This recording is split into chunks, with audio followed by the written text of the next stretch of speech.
मजलिस क्या करी? मक्का मस्जिद के धमाके हुए थे हैदराबाद में, मालेगांव का धमाका हुआ आपका। इन सब धमाकों में हैदराबाद के बच्चों को भी उठाया गया था। अजमेर शरीफ की दरगाह ख्वाजा गरीब नवाज की, वहां पे भी धमाके, वहां से भी बच्चे उठाए, हैदराबाद के भी उठाए। अरे हैदराबाद के बच्चे उठाए, हैदराबाद आंध्रा की असेंबली में मैं खड़ा रहकर तकरीर किया और जो मुंह में आया कहता गया। ऐसा बोला हूं कांग्रेस को कि कांग्रेस का चीफ मिनिस्टर उठकर आंध्रा की असेंबली में खड़े होकर कहता है कि अकबर ओवैसी साहब, मैं सिर्फ आपसे नहीं बल्कि रियासत आंध्र प्रदेश के सारे मुसलमानों से माफी मांगता हूं कि मैंने बेकसूर मुसलमानों को पकड़ा है। अरे ये हमारा कारनामा है। मैंने उठकर कहा कि चीफ मिनिस्टर, सिर्फ माफी मांगने से कुछ नहीं होगा, इन बच्चों की जिंदगियां खराब हो गई। तो बोले क्या चाहते हो? मैंने कहा कि इनको एक सर्टिफिकेट देना कि इनका कैरेक्टर अच्छा है, ये अच्छे बच्चे हैं। इनको पैसा देना कारोबार के लिए, सर्टिफिकेट दिया गया कि ये बच्चे बेकसूर हैं, अच्छे हैं, नाइंसाफी हुई और 2 लाख रुपए एक एक बच्चे को दिए गए कारोबार शुरू करने के लिए। ये मजलिस है। अगर महाराष्ट्र में मजलिस आ जाएगी तो अबू आसिम ऐवान असेंबली में तमाचा या थप्पड़ नहीं आएगा, बल्कि महाराष्ट्र की असेंबली में अगर अकबर ओवैसी होगा तो उनको मारेगा और उर्दू में हड़प लेगा। एक मुसलमान हलफ लेने जाता है तो माइक खींच लेते हैं। अरे आंध्रा में आओ ना, बड़े ठाकरे हैं, कहां के ठाकरे फाकरे, आओ,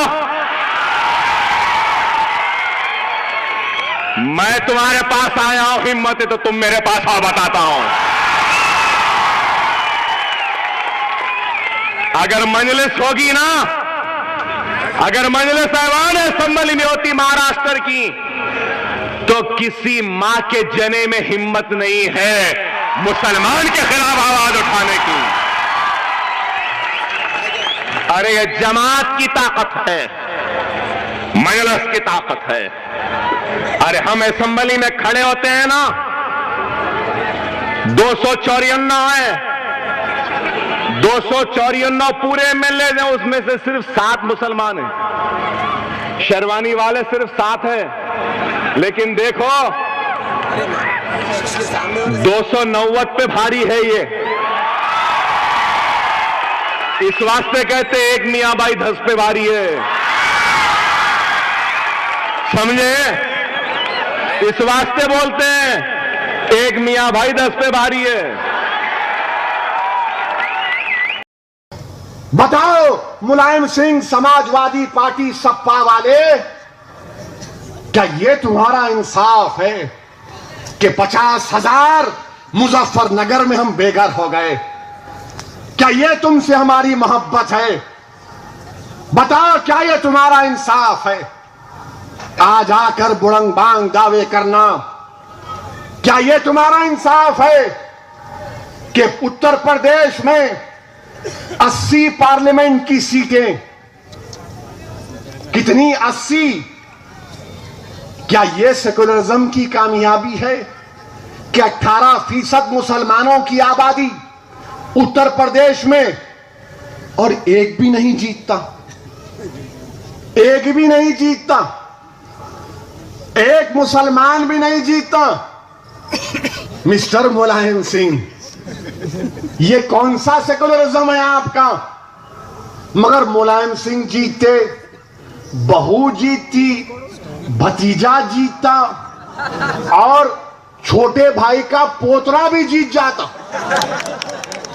4 जीत गए घर से, आपके चश्मो चिराग जीत गए और हमारा चिराग आप गुल कर दिए। ये कौन सा इंसाफ है मिस्टर मुलायम सिंह?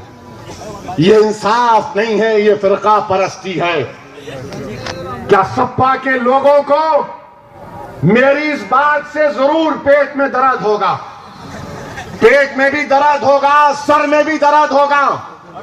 अभी तो शुरू किया हूं, ये पहली इलेक्शन की मीटिंग है, इसके बाद और बोलूंगा, बहुत बोलूंगा और कोड ऑफ कंडक्ट के दायरे में रहकर बोलूंगा। सही है भाई। अब के बार तुम मुझे रोक नहीं सकते। अब के बार इलेक्शन कमीशन का कानून है, कांग्रेस का और राष्ट्रवादी का जालिम कानून नहीं है। आज ये कानून के दरमियान में रहकर हम पूछना चाहते हैं, बताओ हमारे बच्चियों की अस्मत रेजी की गई, कितनों पर चार्जशीट दायर किया गया, चार्जशीट तो दूर की बात, गिरफ्तारी नहीं होती। और मुझे अफसोस होता है कि कहने वाले ने कह दिया कि अगर एसपी को वोट नहीं दिए तो डीएनए चेक कराना,